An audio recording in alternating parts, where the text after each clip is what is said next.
안녕하세요. 사연 많은 며느리입니다. 오늘 이 밤 여러분의 가슴을 먹먹하게, 때로는 분노하게 할 사연을 들려드릴까 합니다. 안녕하세요. 새벽 라디오를 들으며 잠 못 이루는 35살 남자입니다. 결혼한 지 4년이 되었는데 지금 정말 어려운 상황에 처해 있어서 용기 내어 사연을 보냅니다. 사실 이 이야기는 제가 잘못된 판단으로 가족들에게 피해를 끼치게 된 이야기예요. 지금 생각해보면 장모님 말씀이 모두 맞았는데 그때는 왜 그걸 몰랐을까 하는 후회가 너무 큽니다. 결혼 초기에는 정말 모든 게 좋았어요. 제가 다니던 회사도 안정적이고 월급도 괜찮은 편이어서 장모님께서도 우리 딸이 좋은 사람 만났다고 만족해 하셨거든요. 장모님은 항상 사위가 성실하고 계획성이 있어서 마음 놓인다고 하셨어요. 저도 그런 평가에 보답하려고 열심히 일했고 매달 적금도 넣고 가계부도 꼼꼼히 썼어요. 명절이나 특별한 날에는 꼬박꼬박 용돈도 드리고 장모님이 좋아하실 만한 선물도 준비했어요. 그런 모습을 보시고 장모님도 저를 신뢰해 주셨죠. 결혼 2년 차부터 장모님이 집 이야기를 꺼내기 시작하셨어요. 전세살이는 언제까지 할 거냐? 집값이 계속 오르는데 빨리 사야 하는 거 아니냐고 하시면서요. 주변에서 다른 집 사위들은 벌써 집도 샀다는 말들도 자주 들려오고 아내도 친구들과 만날 때마다 우리만 아직 전세야 하며 스트레스를 받더라고요. 저도 집을 사고 싶었어요. 하지만 현실적으로 저축한 돈만으로는 원하는 지역에 집을 사기 어려웠거든요. 그래도 조금만 더 모아서 안전하게 사자고 생각했어요. 하지만 장모님의 재촉은 계속됐어요. 요즘 같은 시기에 망설이면 안 된다. 다른 사람들 다 사는데 왜 우리만 못 사냐는 말씀을 자주 하셨어요. 아내도 엄마가 자꾸 집 얘기를 하셔서 미안해라고 하면서도 정말 언제쯤 살 수 있을까? 라는 말을 하더라고요. 그런 모습을 보니까 마음이 급해지기 시작했어요. 그래서 부동산을 더 열심히 알아보고 대출 상담도 받아봤어요. 여러 은행을 다니면서 최대한 좋은 조건을 찾으려고 노력했어요. 상담을 받아보니 제 소득으로는 꽤 큰 대출을 받아야 원하는 집을 살 수 있었어요. 솔직히 부담스러웠지만 요즘 다들 이 정도는 받는다는 대출 상담사 말에 용기를 냈어요. 그런데 장모님께 구체적인 대출 금액을 말씀드리기는 부담스러웠어요. 경제적으로 안정적이라고 생각하고 계시는데 사실은 큰 빚을 져야 한다고 하면 실망하실 것 같았거든요. 그래서 아내와 상의해서 대출 승인을 미리 받아놓고 좋은 집이 나오면 그때 결정하자고 했어요. 아내도 동의했고요. 드디어 마음에 드는 집이 나왔어요. 위치도 좋고 크기도 적당했어요.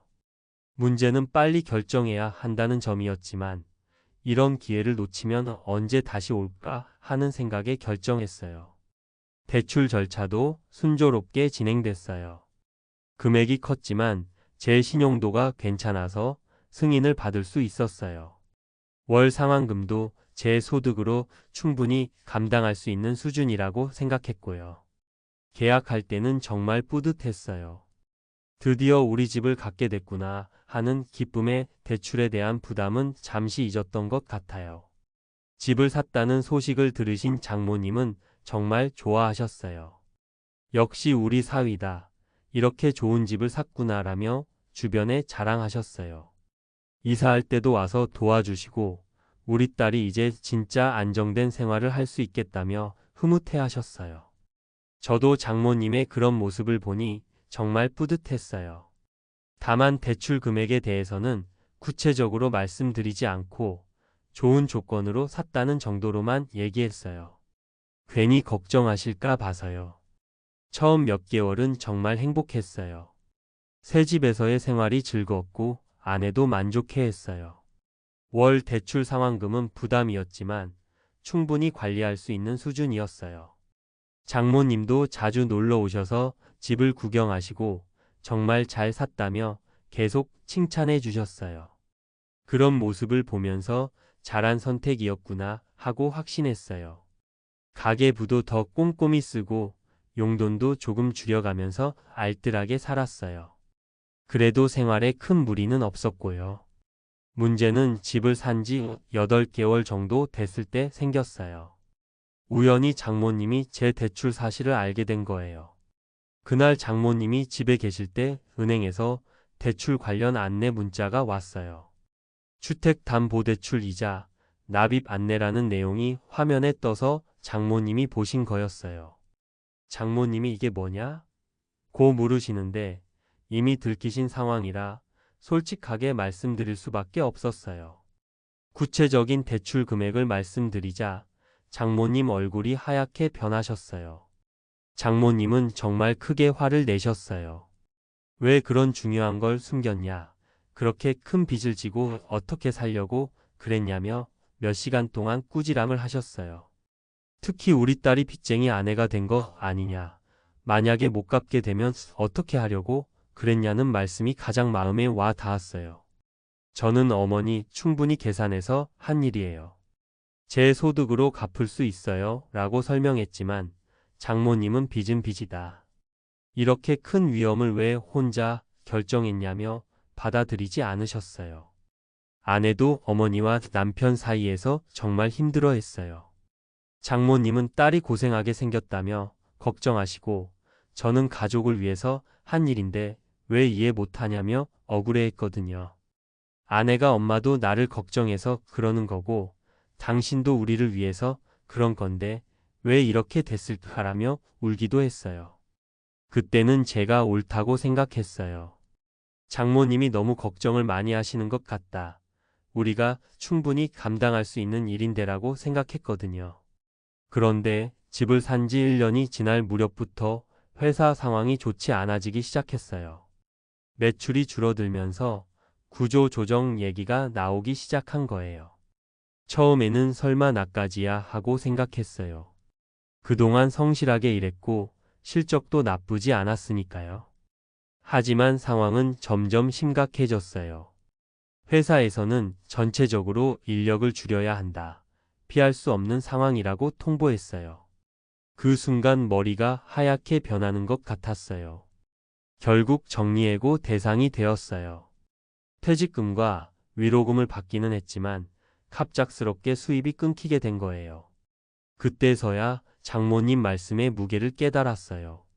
월 대출 상환금은 여전히 나가야 하는데 수입은 없으니까 정말 막막했어요.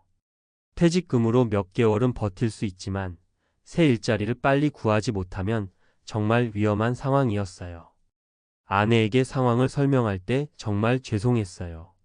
미안해, 내가 너무 성급하게 결정했나 봐라고 말하는데 목이 메었어요. 새 일자리를 구하는 게 생각보다 쉽지 않았어요. 조건 좋은 곳은 경쟁이 치열하고 급하게 들어갈 수 있는 곳은 급여가 턱없이 부족했어요. 면접을 보러 다니면서도 월 대출금을 갚을 수 있을까 하는 걱정이 머리를 떠나지 않았어요. 그전에는 한 번도 해보지 않았던 걱정이었거든요. 몇 개월이 지나도 마땅한 일자리를 찾지 못하자 정말 불안해지기 시작했어요. 저축해둔 돈도 점점 줄어들고 있었고요. 가장 큰 문제는 대출 이자였어요. 매달 나가는 금액이 만만치 않은데 수입이 없으니까 정말 부담스러웠어요. 처음에는 퇴직금과 저축으로 버텼지만 시간이 지날수록 한계가 보이기 시작했어요. 이러다가 정말 연체하게 되는 게 아닐까 하는 두려움이 생겼어요. 은행에서도 상환에 어려움이 있으면 미리 상담 받으라는 안내를 하더라고요. 그런 안내를 받을 때마다 장모님 얼굴이 떠올랐어요. 더 이상 숨길 수 없는 상황이 되어서 장모님께 실직 사실을 말씀드렸어요. 그리고 정말 진심으로 사과했어요. 어머니 말씀이 맞았습니다. 제가 너무 성급했어요 라고요. 장모님은 화를 내시기보다는 그러게 내가 그때 뭐라고 했냐며 한숨을 쉬셨어요. 하지만 지금 와서 후회해봤자 소용없다. 어떻게 할지 생각해 보자고 말씀해 주셨어요. 그 순간 장모님의 마음을 알 것 같았어요. 처음부터 저를 미워해서 그런 게 아니라 정말 딸이 고생할까 봐 걱정되어서 그랬던 거였어요. 장모님과 장인어른께서 당분간 대출 이자를 도와주시겠다고 하셨어요. 정말 죄송하고 고마웠지만 어쩔 수 없이 받을 수밖에 없는 상황이었어요. 빚은 우리 딸도 함께 지는 거니까 당연히 도와야지라고 말씀해 주셨지만 제 마음은 정말 무거웠어요. 장모님께 폐를 끼치게 될 줄은 꿈에도 몰랐거든요. 아내도 괜찮다.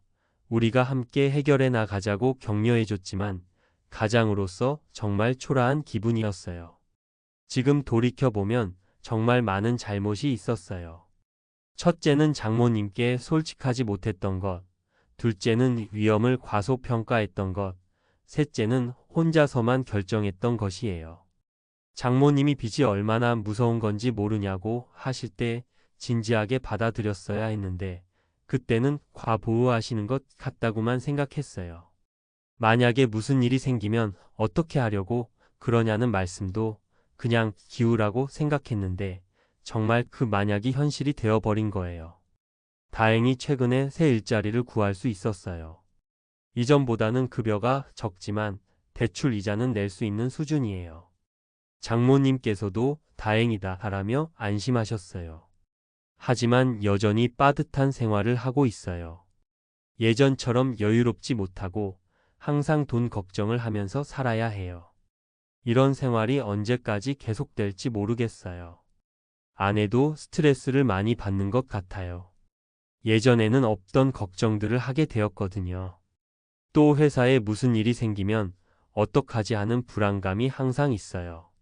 지금은 장모님과 관계가 많이 좋아졌어요. 제가 진심으로 잘못을 인정하고 사과했더니 장모님도 이해해 주셨어요. 처음부터 내 말을 들었으면 이런 일은 없었을 텐데라고 하시면서도 그래도 지금이라도 깨달았으니까 다행이다 라고 말씀해 주세요. 장모님께서 앞으로는 중요한 일이 있으면 혼자 결정하지 말고 상의해라고 하시는데 이제는 정말 그 말씀이 와닿아요. 지금은 정말 조심스럽게 살고 있어요. 매달 대출 이자를 낼 때마다 아직 갈 길이 멀구나 하는 생각이 들지만 포기하지 않고 꾸준히 갚아 나가려고 해요. 새 직장에서도 정말 열심히 일하고 있어요. 다시는 이런 일이 없도록 해야지 하는 다짐으로요. 실적도 좋은 편이고 상사들도 인정해주고 있어요. 아내와의 관계도 이 일을 통해서 더 단단해진 것 같아요. 어려운 시간을 함께 견뎌내면서 서로를 더 이해하게 되었어요. 혹시 라디오를 듣고 계신 분들 중에 저와 비슷한 고민을 하시는 분이 있다면 정말 신중하게 결정하시기 바라요. 특히 가족 어른들의 조언은 꼭 들어보세요. 그리고 대출을 받을 때는 최악의 상황도 고려해 보세요. 지금은 갚을 수 있지만 만약 실직하면 어떻게 될까까지 생각해 보시기 바라요. 무엇보다 중요한 결정은 혼자 하지 마세요. 가족과 충분히 상의하고 다양한 관점에서 검토해 보세요. 긴 사연 들어주셔서 감사합니다. 이런 경험을 털어놓으니까 마음이 좀 가벼워지는 것 같아요. 비록 힘든 상황이지만 이를 통해서 가족의 소중함도 더 많이 느끼고 제 자신도 더 성숙해진 것 같아요. 장모님께도 정말 감사한 마음이에요. 오늘 사연 많은 며느리는 여기까지입니다. 여러분의 생각을 댓글로 남겨주세요. 그리고 구독과 좋아요 잊지 마시고요. 알람 설정은 사랑입니다.